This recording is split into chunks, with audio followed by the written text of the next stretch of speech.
Hi everybody, I am AR Mar, and what I watched today is Book 2, Chapter 4 of Avatar The Last Airbender, The Swamp.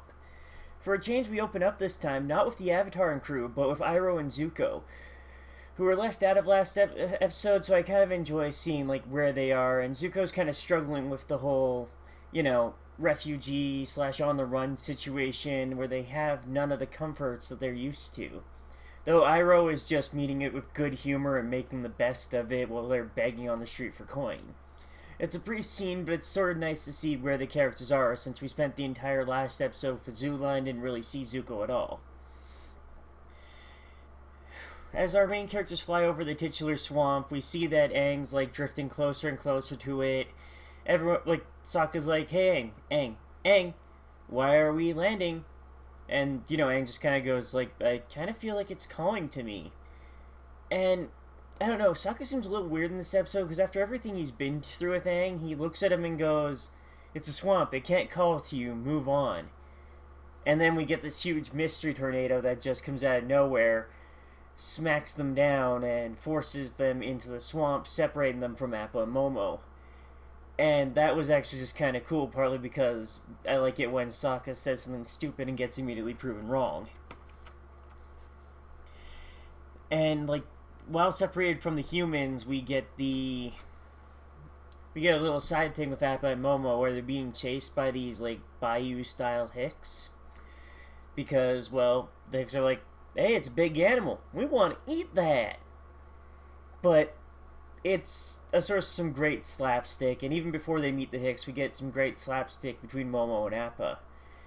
And it's kind of fun seeing these animals that are normally just sort of side comedic characters getting their own little moment to, admittedly, still be comedic, but interact with each other and be fun without having to be servants to the humans for their scene. As this is happening, the main characters keep going through the swamp, and, the swamp is acting hostilely towards them. And later we find out this is because of exactly what Katara and Aang are telling Sokka not to do. Sokka cutting up the swamp willy-nilly with his machete. When they bed down for the night, we get a shot of Aang and company huddled around a fire, getting scared by a swamp light, and just dozens of glowy eyes around them. Appa and Momo, on the other hand, well, Appa is just asleep. He's a huge bison. He doesn't really fear much. And Momo is just, flitting back and forth on his back, being the tiny little creature that he is, scared to hell of this unfamiliar terrain. Moments later, when we get back to our main characters, they have vines wrapping around them and just suddenly, pull them all apart. And at this point, we get an interesting shot that we got once earlier of someone looking out through the massive vines at them. And, everyone escapes their vines in a different way. Sokka cuts his, Katara uses water bending to cut hers, and Aang just pushes his apart with airbending and escapes that way. But the main effect this has is of separating everyone, isolating them, and keeping them alone. And I find it really cool that, and sometimes a little annoying, but mostly cool, that Aang always defaults to his airbending. And really, it's yeah, he's the Avatar and he has started to learn waterbending, but airbending is what he's most comfortable with. It's what he learned growing up. It's what he knows best. So it makes sense that he defaults to what he's most comfortable with in most situations. I mean, yeah, he has the ability to do the other ones, but the only one he has any training in other than airbending is waterbending, and that's bare basics so far. So it makes perfect sense, and I kind of like that they didn't just have him already easily combining the two. I mean, yeah, he gets it sometimes and he's able to do it, but in a dangerous situation where he has to think on his feet, he naturally goes to the one he's most comfortable with. And back with Appa and Momo, the Hicks have finally caught up with them, and right before we get to the Hicks chasing them, there's this interesting bearded alligator creature that tries to kill Momo, and Appa basically bites it as a warning and chases it off. But I really love that the creatures in this world are inventive, but they resemble our animals closely enough that you can sort of guess what they're combining. they're distinct enough that you can tell they're not from our world, that they are completely unique to this world, but they are distinct enough, but, they're close enough to our animals that we know what they are. Next, we get to Katara having her vision in the swamp of her mother. And it's a kind of touching moment because, she sees this vision and runs right for it, crying the whole time. And it really shows how much her mother's death is still affecting Katara. How much it hurts to have lost her mom and how badly she wants her back, even after all this time. Though really, we don't know how long it really has been since she lost her mom. The show doesn't give us a great time scale for that. But it did hurt a little seeing just how hurt Katara was in this moment. Sokka's vision is of Yue, and while I really dislike the romance, I can kind of see how, he had that teen crush. He feels really bad about how she died. Her death was pretty unfair. And he still feels guilty about it because he did promise to protect her. And I'm not sure why the swamp was showing him this. I mean, later they say something about, showing them people from the past they miss. But this one really seemed to be designed to, demoralize Sokka, to hurt him. They even had the vision saying, "You failed to protect me." It felt more like a vengeful ghost than anything. Aang got a vision of a little girl with an owl companion, and later they imply that this is a vision of someone he'll meet in the future, so I'm hoping to see the payoff for that soon. But she leads him on, and eventually he runs into his friends, and it seems like their visions have all led them to the giant tree in the center of the swamp. The Hicks hunting Appa and Momo, it's at this point we switch back to them, and we find out they're waterbenders because they're using waterbending to propel their boats like speedboats, which was really cool, while chasing Momo and Appa. And it's a great, these scenes, while they seem a little, disconnected from the tone of the main characters' scenes, really do serve to break things up so that we're not, constantly caught up in, all the fear and tension with the main characters. We've got these little, comedy scenes that sort of help set up, the culture of this area, while still, giving us, like I said, a break from the fear of the main characters.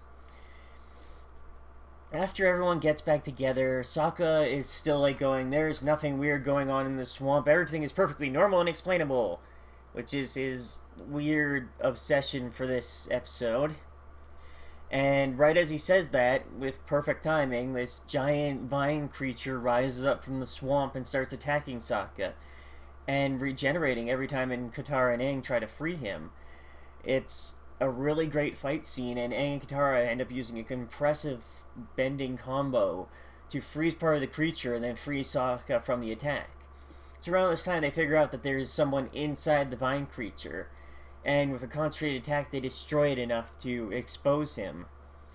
And then, they go, it's wait a minute, you're a guy? Why have you been attacking us this entire time? And like I explained earlier, he just kind of looks at him and goes well, I'm here to protect the swamp, and from people like him who are just going to destroy things willy-nilly. And so I was just kind of going, sorry? Though I do like that in, at least in this respect, Sokka is a little bit, held out, proven right. That, yeah, it wasn't something supernatural attacking them, but at the same time, Aang was right that he should have been respecting the swamp more instead of just hacking up the plants. And this bender, he teaches Aang a bit about the swamp, that it's all one ginormous tree, which I found really cool. That this tree has been around long enough, is ancient enough, that it's just sort of spread and sprouted out into this whole huge swamp. But he does say, there is a mystic element to this swamp. That the spirit of the tree, that everything is connected in this swamp, and really in the world. Everyone is connected. We all have the same common roots. We just branched out. And I kind of liked that, Aang's getting this little philosophy lesson, and then he applies it to his avatar abilities, using the connected nature of the tree through the swamp to find Appa and Momo. He finds them being captured by the Hicks right away. And then when they go to confront the Hicks and free his friends, his animals, they they stop them easily with waterbending, and then the Hicks kind of just go, it's like, oh hey, you're waterbenders too? That means you're kin! And they immediately give up on attacking Appa and Momo, though I do kind of like that these people are perfectly reasonable.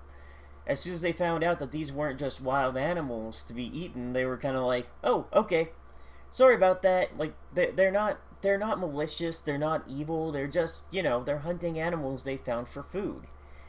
And as soon as they find out that these animals, like, mean something to Aang and company, they're just like, oh, okay, we're backing off now, it's cool. Though I did like the look on Katara's face when the waterbending hick went, that means we're kin! And, like, she's like, oh, I'm related somehow to this, like, sovereign, to this hick. But it kind of, I really like that because it connects to what they were saying about, like, we're all connected and the roots of the tree, etc. And it makes sense that, waterbenders don't only exist at the poles. There are these other branches that sort of, like, through time are related, but they live in other climates, so they've adapted in different ways. We also find out in a really cool moment that the vine bending that the guy was doing earlier is actually just a form of water bending. He was bending the water in the plants. And that makes perfect sense to me because plants have water in them, and his choice of vines makes perfect sense again because they're an extremely flexible plant. They can move and bend and twist and I could understand them saying it's like, well, I can't bend a tree because it's stiff, it's wood, it's solid. But vines are a lot softer. They're easy to manipulate and move. And I just, like I've said before, I love seeing bending applied in new ways. The only thing that bothers me is that at the end of the episode, Sokka is still, disbelieving the mystic nature of the swamp. Everything he's seen, the visions he had, the tornado that brought them down, the fact that he pals around with the freaking Avatar, and he doesn't believe that the swamp could have a spirit, that there could be something mystical about it. It feels really weird to me. Anyhow, I got a bit ranty and this video went a bit long again. Thank you all for watching. I hope you have a wonderful day.